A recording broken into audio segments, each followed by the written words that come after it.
Hey y'all, welcome back to another Magic the Gathering video. Today we have Insidious Roots 5.0.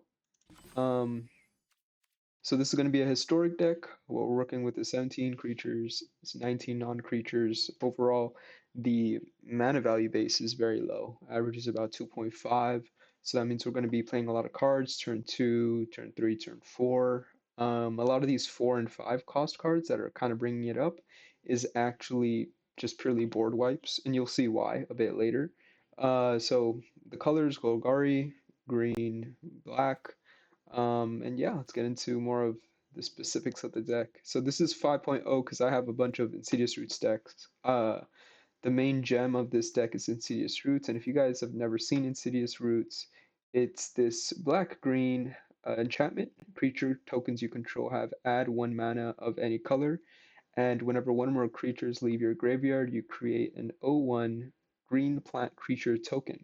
Then you put a +1/+1 counter on each plant you control. And so if you have Insidious Roots down and you have some type of graveyard recursion along with some type of graveyard sacrifice, you really do. This is pretty much going to do all the heavy work. This could easily um, create a bunch of plant tokens with graveyard recursion. Now, let's start from the top here before we get into the graveyard recursion. We have Deep Cavern Bat. This is a staple standard card, and it really does help. After wiping the opponent's board, turn 5, turn 6, you could really take out anything that might let them return creatures they have or introduce a new threat, and so they're going to have to rely on the draw. Uh, Monoist Gravliner, this is not as much of a common card. We only have two of these in here because while it is relevant, it's not as relevant. And so the main reason we have this is to give a creature that's stationed by this spacecraft perpetually gains Death Touch and Lifelink. And so the specific recursion creatures we have, which once again if it goes to the graveyard and leaves the graveyard, then we get the trigger on Insidious Roots, is Perennial Grave Warden and Teacher's Pest, and also Unstoppable Slasher, technically. So Perennial Grave Warden, essentially when it enters, it gains +1/+1 permanently. And so if we station it initially with Monoist Graveliner, then each time it comes back onto the battlefield, we're going to get Dead Touch, Lifelink creature that's gradually going to get greater and greater toughness and attack. Um, Teacher's Pest. Oh, one more thing about Perennial Grave Warden is at the beginning of your end step, if a creature entered and a creature died this turn, you can return this from the graveyard to the battlefield tapped. And so you're going to see this in the gameplay, but what this allows is, let's say you milled this Perennial Grave Warden, and during your turn, any creature dies and then returns to the battlefield, then the Perennial Grave Warden leaves the graveyard and automatically enters the battlefield without needing any mana or any additional trigger, which is an amazing trigger. This is a relatively new card and it's kind of slept on, so hopefully people find out about it. Teacher's Pest. Now, Teacher's Pest is essentially what the skeleton is. If y'all don't know what skeleton is, I'll show it in a second. But whenever this creature attacks, you gain 1 life. For 1 black and 1 green, return this card from your graveyard to the battlefield tapped. It's only a 1/1, but the main reason we have it is Menace. Giving this Death Touch makes this a really good blocker with the Monoist Graveliner. And so this is just a better recursion creature than a skeleton that was previously there. We change the view real quick. Skeleton. Right here, reassembling skeleton. So this was 1 black, 1 colorless, and with 1 black, 1 colorless, you could return this from your graveyard. And as this Teacher's Pest, which was introduced in Strixhaven, is essentially the same thing. It has menace, but whenever it attacks, you gain 1 life, which, it's just a plus. So this is just power creep at its finest. And yeah, good card. Let's go back to this. and see what else we're looking at over here. So finally, we have Unstoppable Slasher. I'm pretty sure this card was in standard. I don't play much standard, but this is an insane card. One, if this creature does damage to an opponent, a combat damage, they lose half their life rounded up. So with a lot of these life gain decks, this could make them go from 40 life to back to 20 life within one hit. And whenever this creature dies, if it had no counters on it, return it to the battlefield. So whenever it dies, it actually enters the graveyard, and then when it leaves the graveyard, it triggers Insidious Roots, giving you plant tokens, right? And another great thing about Unstoppable Slasher is, let's say you use one of these board wipes, not only are you able to get a trigger, if you have Insidious Roots on the field, you could bring Unstoppable Slasher back into the battlefield, but if you have any perennial Grave Wardens on the graveyard, after you board wipe, since you technically killed the Slasher and the same Slasher entered the battlefield, this would automatically leave the graveyard. So that's some of the synergy that we're looking at over here. Um, we have Birthing Ritual. This is a really good card to really get through the deck and bring a lot of creatures to the field. So this is a lot. I'll try to break it down pretty quick. At the beginning of your end step, if you control a creature, look at the top 7 cards of your library. Then you may sacrifice a creature. And if you do, you may put a creature card with mana value X or less from among the cards onto the battlefield, where X is 1 plus the sacrificed creature's mana value. Put the rest on the bottom of your library in a random order. This was a lot, but essentially what's going to happen is this looks at the top 8 cards of your library, and if you want, you could sacrifice any creature and then bring that creature to the battlefield. But the creature has to be mana value X, which is 1 plus the sacrificed creature's mana value. So let's say we sacrifice this was on the battlefield. Teacher's Pest is on the battlefield. We sacrifice it. We could look for any 3 mana value creature, because this is 2 mana value, and just put it on the battlefield untapped. Now that's kind of insane, and usually this is done to bring like a lot of powerful creatures on the board. But something great with Birthing Ritual is you don't need to wait to draw Perennial Grave Warden. We don't really have any draw synergy over here, so this Birthing Ritual just lets us bring all these creatures out on the battlefield. Then we could use any of these board wipes. Moving on to the board wipes specifically, we have Vicious Rivalry and Villainous Wrath. This one costs life. I don't have any enough gold wild cards, so would otherwise include 4 of Vicious Rivalry, but I only have such limited gold. And Villainous Wrath, I think I've had 5 of these. This one's a Strixhaven card, and so yeah, hopefully I'm gonna get 4 of these in this deck. But Villainous Wrath is also a pretty good board wipe. One reason why it's amazing in Historic is because there's a lot of these landfall slash token generation decks. So then making an opponent lose 30 life because they have 30 creatures it just feels different. Now we have Disruptive Stormbrood. Why we have this creature, I don't know. It's uh it's just here. It's a dragon. It helps destroy artifacts and enchantments. This is a 60 card deck, and I realize I need extra cards, so why not just add this? And for 2 mana, you could destroy target creature with power 3 or less. Really good early game. The other creature version or creature effect of destroying artifact or enchantment is good later in the game.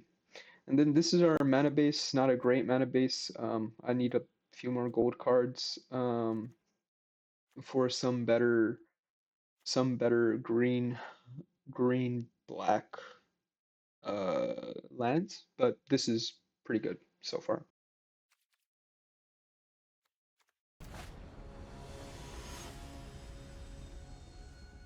First battle is against Agrusa. Agrusa. So this is not a great hand. No creatures, some mill, board wipe. That's not what we really need. This is a much, much better hand. A bit of removal, Dredger's Insight. So I think we're going to keep this. And we actually don't need we don't need to rely on lands because our main cards are mana value 2. So I'm gonna start off with let's go with Birthing Ritual. And let's go with Perennial Warden. It's fine if they want to destroy it. We could probably get one of the Teacher's Pests with this if we want to use Burning Ritual. Then let's just get them to attack. They decided not to do anything, so we'll play Birthing Ritual.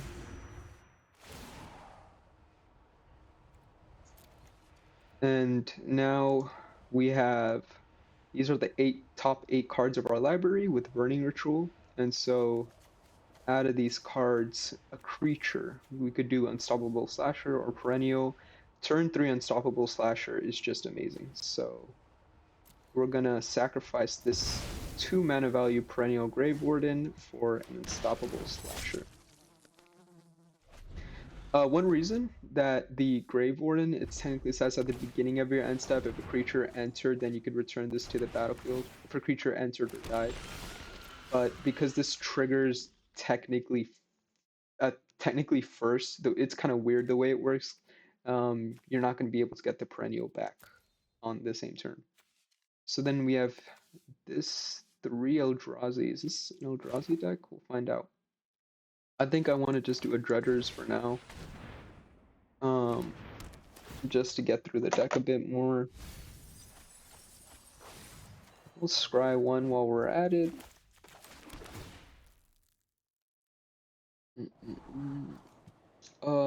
You know what? Perennial doesn't hurt.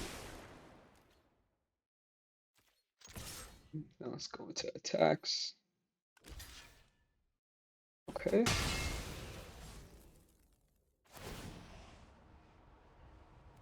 Yep, let's destroy this. Get another unstoppable. And now this triggers, so if this had no stun counters on it, it returns to the battlefield under our control. And they need to block this, otherwise they would lose life. And yeah, that's that. So then victory on game 1.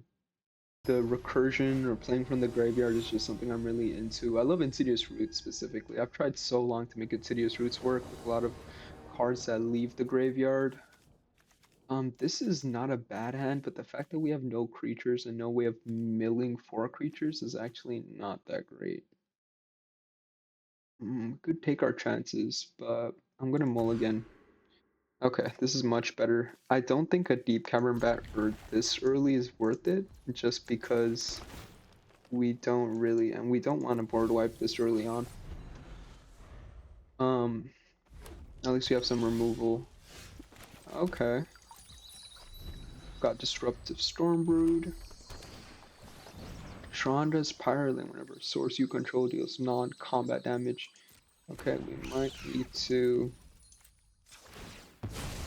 deal with that. Let's do to a player or to an opponent. Okay. You know what? Let's actually kill that.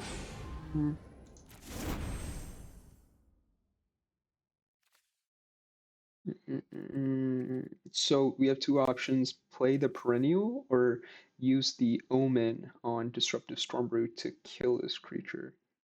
And yeah, I think we're gonna kill this creature because I think these are gonna have some removal effects, so I'd rather not. Champion, okay. Could live with that. Then we're gonna, ooh, we could try, you know what, no, just put this in here as a defender.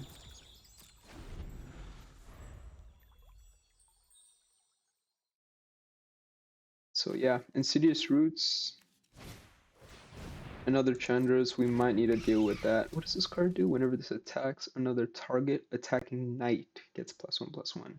Equip costs less, okay. So then we're just gonna sacrifice this, go for a green, fairly even mana base. Okay, now,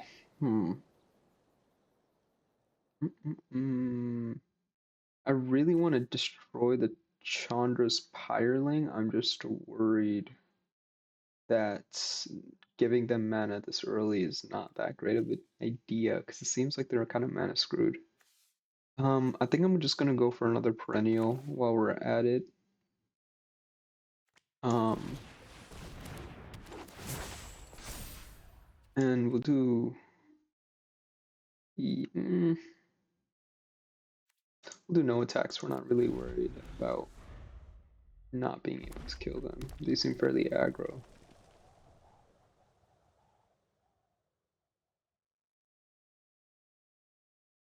So the perennial Grave Warden returning to the battlefield, it's only at the beginning of your end step on your turn.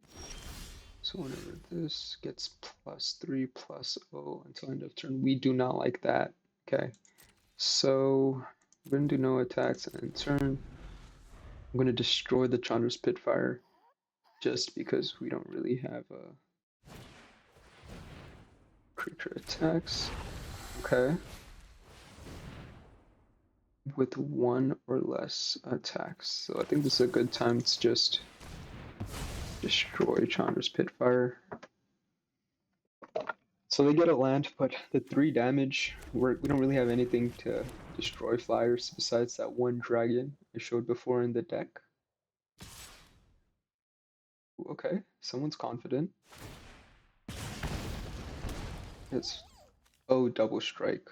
Oh, I mean, first strike kills that, so we won't be able to kill this. I'll take the 4 because I feel like we're gonna have to deal with a lot more later. I'm gonna go here and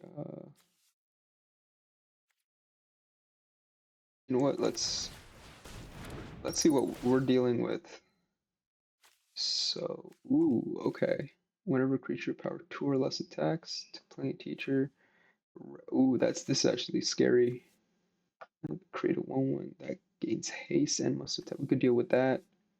Thornbane is insane. So, I won't lie. I think we should take this raid bombardment because Thornbane with this raid bombardment that would be kind of too much to deal with. So we're gonna just take this raid bombardment and no attacks. We could use a 4-mana board wipe, but I don't think that's happening. Okay. Does he want to attack? Ooh, he does. Oh, that's so mid. Okay, luckily. Wait, is that game? It might be game. Easily these two. Whenever this creature attacks. Do 2. Oh, wait, no, we'd have to. Ooh, we'd have to just block this and then block this.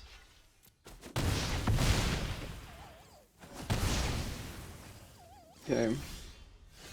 Yeah, this is just a bad draw. We'll play the last Insidious Roots. Good game. If we had a board wipe, we might have been able to pull it off, but I think they just had the right cards at the right time. Wow, that was a nice deck. You would be surprised. And a lot of people don't read the cards that are being milled into the graveyard. So this is actually not a bad hand. We have some good removal, some creatures to play, and we have our board wipe with sufficient lands. So let's play this Surveil first. We'll keep the Graveliner just so we could give these lifelink pretty early on.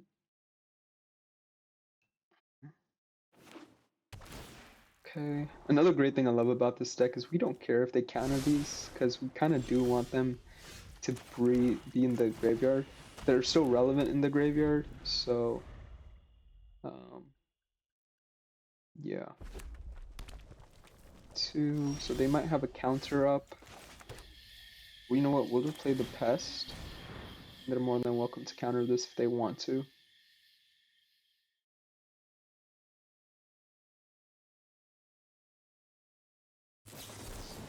There's the counter. And if they use all their mana, we're just gonna hard play Unstoppable Slasher. Okay. What are we looking at here? With power or toughness 2 or less. So they could technically counter all of these.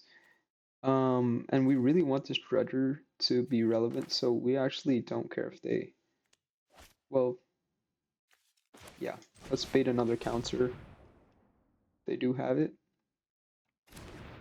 Okay. Unless they're gonna destroy it. Okay.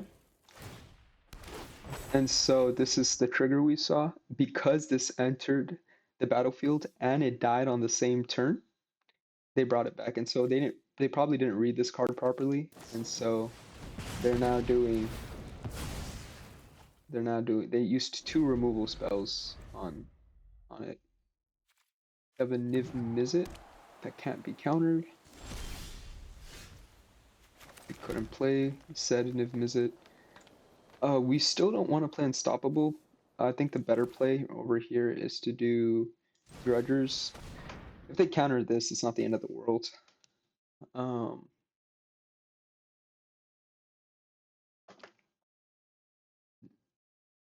But yeah, Perennial. It entered the battlefield. Okay, we have a Wizard's Retort. If you control a wizard for 3 mana, resolve all. Okay, just play this. Teacher's Pest.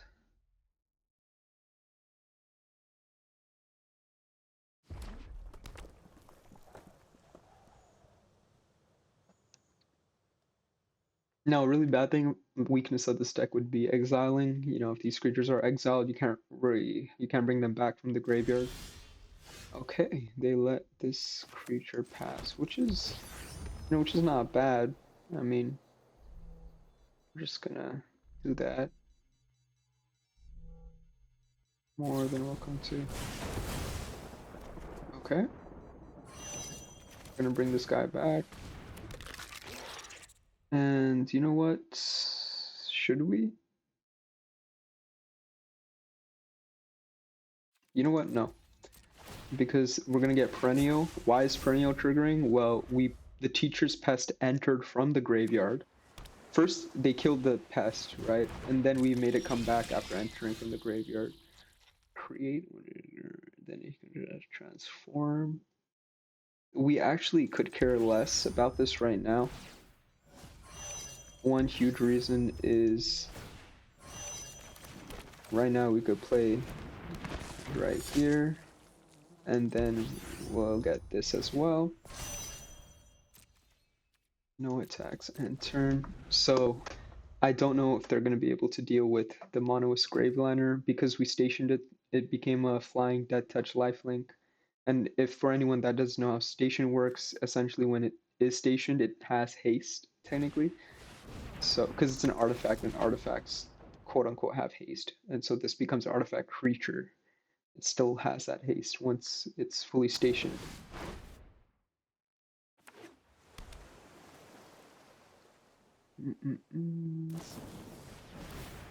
Okay. The reason why I don't care if they create a bunch of these 1/1s is because of the Villainous Wrath I have. Then we're gonna go with the black. Now, I don't want to do Villainous Wrath right now because otherwise we'd lose our Unstoppable Slasher because it has a Death Touch counter or a stun counter on it. But we'll still attack in for whatever this is.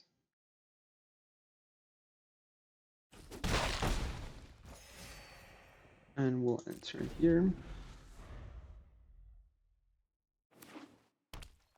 Another land. Beautiful. We will do. Are we gonna board wipe this turn? I don't see why not. Um, yeah, I feel like board wiping this turn won't be a bad idea. And this would perpetually gain the plus, yeah. So we're gonna board wipe this turn just because whether they have counters or not, they seem to have a lot of these counter slash damaging spells, and so after the board wipe, they won't be able to get any benefits from it. And there's a higher chance this gets countered later on. So now because the Unstoppable Slasher had no counters on it, it re-entered the battlefield, and then once again, a creature died and then re-entered, so it triggers Perennial, which is now a 3/3 with Menace.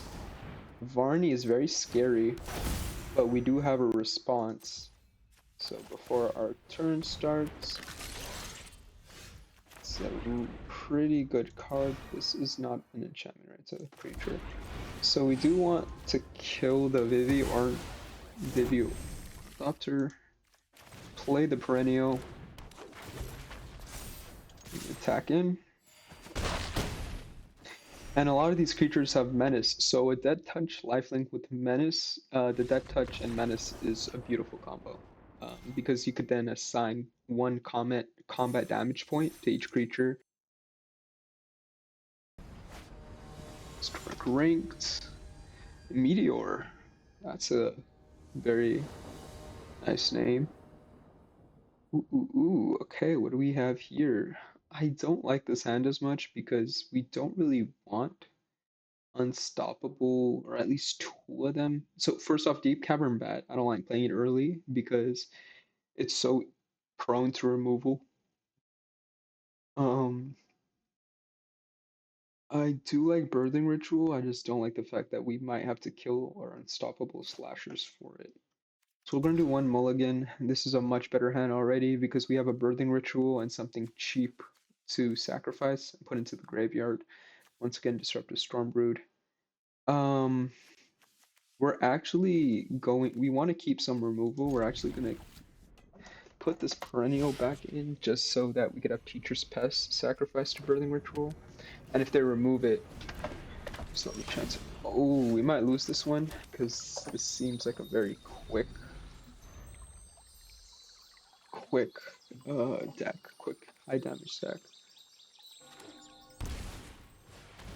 So sacrifice, return target creature from your graveyard. Okay.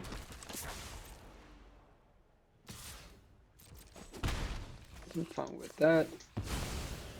We have a green, so let's go for a black land or swamp. I don't know why I say black land. I'm such a noob. Pay 3 life, sacrifice this creature, and unearth return. So I think I'd rather have not let them have whenever you cast a non-creature spell. I think I'd rather not let them surveil at all.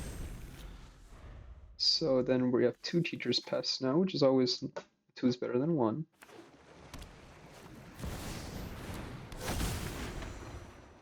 They're more than welcome to sacrifice this creature to me. They have an Atraxa, which is not great. This might be game. Atraxa, Grand Unifier, Insane Mythic. Reveal the top 10 cards of your library. For each card type, you may put a card of that type, of those revealed cards, into your hand. They brought back a Burning Alive, which is very interesting. So we're going to play that type Glade. We're gonna enter in here, and then we're just gonna kill the Atraxa. Okay.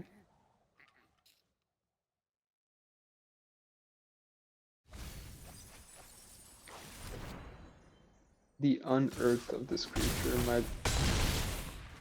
Yeah. Wait. Oh. Okay. Misplay on my end. So did I not have enough mana? Oh my god! I don't know why I thought I had. I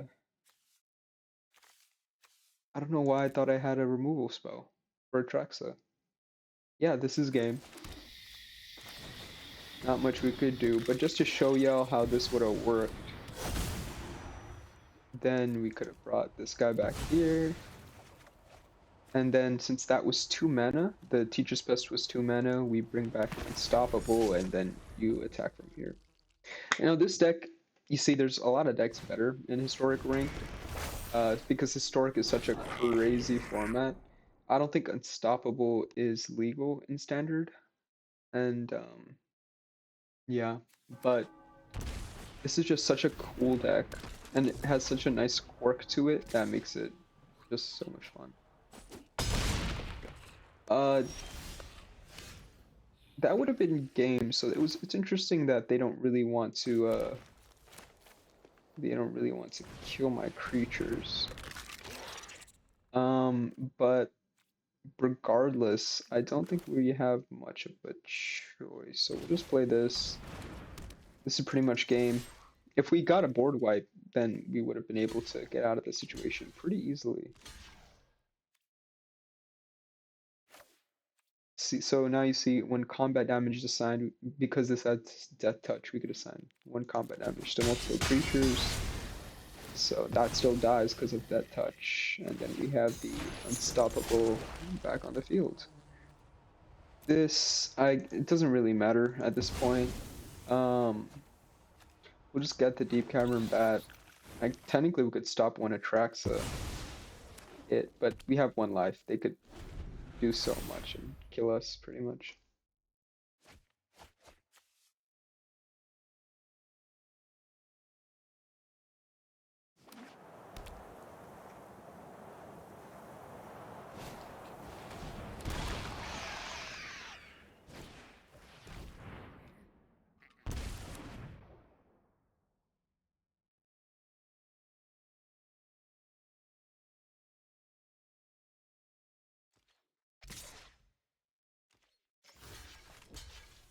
Destroy this Atraxa.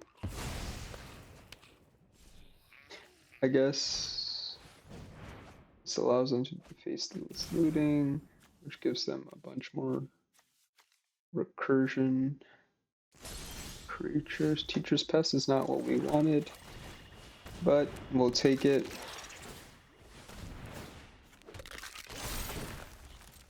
And I mean, no attacks here. The turn. We'll just go sacrifice this Teacher's Pest, bring back Perennial, and because permanents don't cause abilities of permanents your opponent control to enter, this doesn't get the +1/+1. So nice. We'll bring back the Teacher's Pest just because I feel like this is game. But yeah, 1 hit with the Atraxa, we're pretty much done.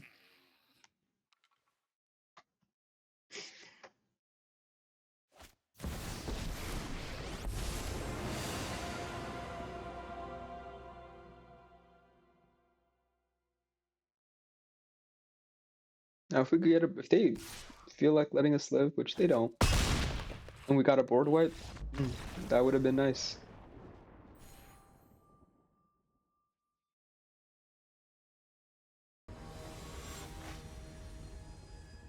Xenon, the Fervent.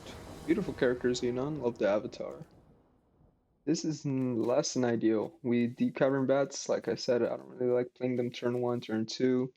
1 Perennial isn't bad, but mostly land, villainous, none of our key pieces. We're gonna mulligan. Now we do have at least a way to get green mana by turn 2, or both manas by turn 2. Some removal, Perennial, Insidious. This doesn't seem as bad. We'll remove the extra green, or swamp, and we'll play the Fabled Passage. Watcher of the Spheres creatures cost 1 less, and so they play a lot of creatures we could always fill in his Wrath. I don't think I'm gonna Assassin's Trophy the Watcher yet, just because. Okay. And so we could either Assassin's Trophy the Watchers or Perennial Garden. Let's do Perennial Grave Warden, so at least we could get one attack in and see where we're going with from there. Because if they tap this down or tap enchanted creature or enchant it to prevent Perennial Grave Warden from untapping, that's a good way of taking a removal. Costs 2 more to cast. Probably the Villainous Wrath, I think. I don't know what else they would choose. Ooh, Insidious is very interesting. Then Watcher costs 2 more. Interesting. Okay. We're just gonna attack. Turn.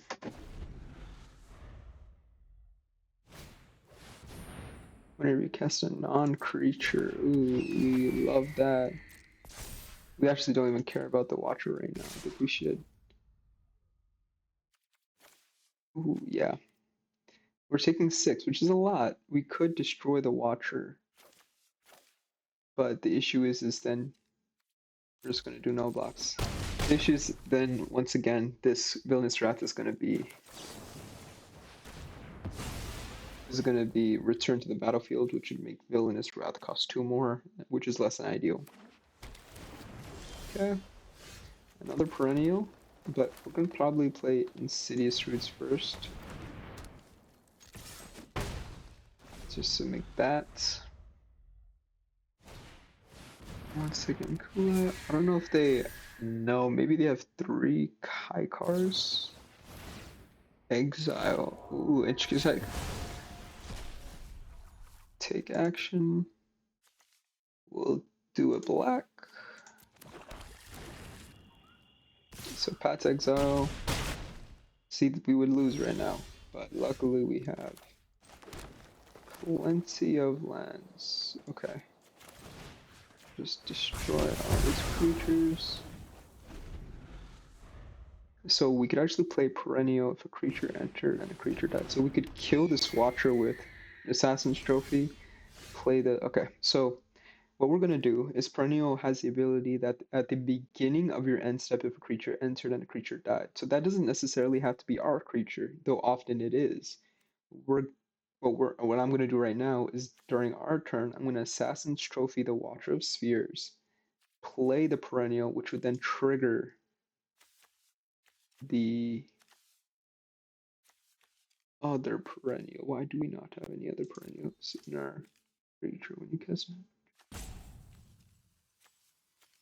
Oh, because it was exiled. So that's actually pointless now that I think about it.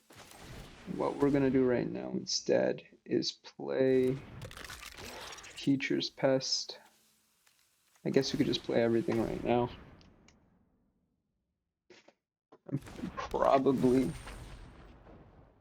destroy the Watchers of the Spheres. Turn.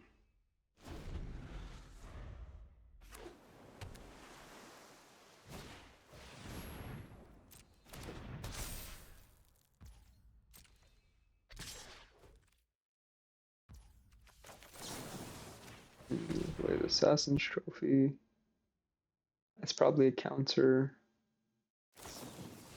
Oh, no, it's a path to exile. We'll go for a green now.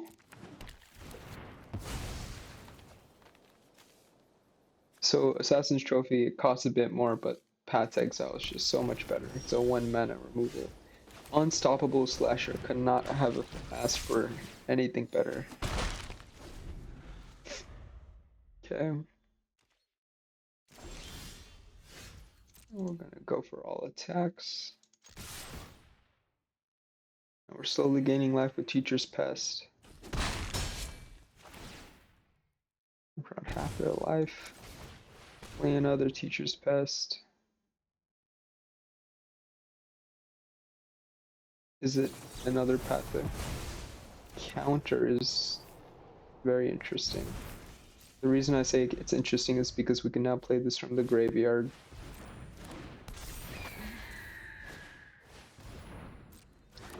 Go right ahead.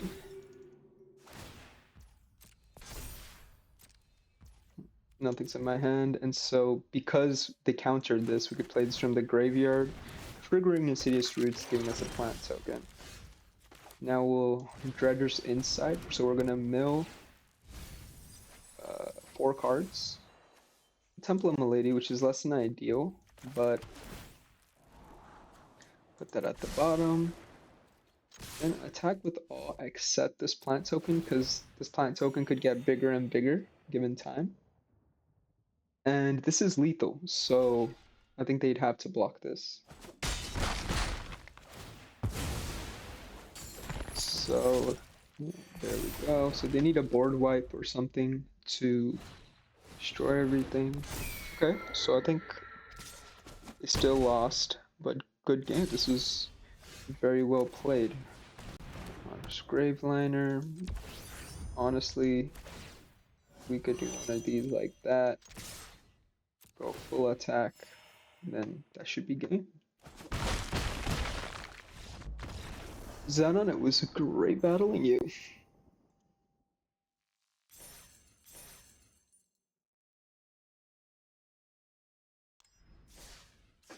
But yeah, that was it.